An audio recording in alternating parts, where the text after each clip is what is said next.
Узнать о жизни Кавказского тура теперь можно через бинокль. Вблизи селения Хилак на территории Северо-Осетинского государственного природного заповедника открылась смотровая площадка. Объект для республики, конечно, уникальный. С него можно наблюдать за животными вблизи и при этом оставаться незамеченными. Новый туристический маршрут оборудован в том месте, где обитает самая большая популяция кавказских туров. Со смотровой их можно увидеть в естественной среде обитания практически в любое время. Площадка оборудована силами Русгидро. Это уже их 6-й по счету маршрут, который реализован на территории нацпарка Алания. Посетить его можно в урочище Шалагом уже сейчас. А в будущем здесь планируют поставить палатки, чтобы гости могли ночевать в горах.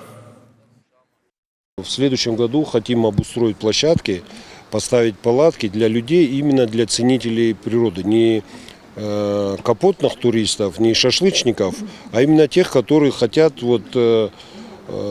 полюбоваться природой в первозданном виде. Чем больше людей придет и посмотрит, и полюбуется, тем меньше проблем будет у природы. То есть меньше желания там стрелять, рубить, мусорить.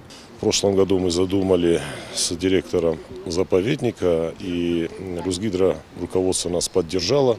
Мы выделили деньги, чтобы вот этот объект был смотровой объект для профессионалов, пожалуйста, могут приехать, для любителей, для туристов, чтобы в живой природе они могли посмотреть Кавказского тура. Я думаю, что один из самых таких мест будет любимых туристов и любителей природы.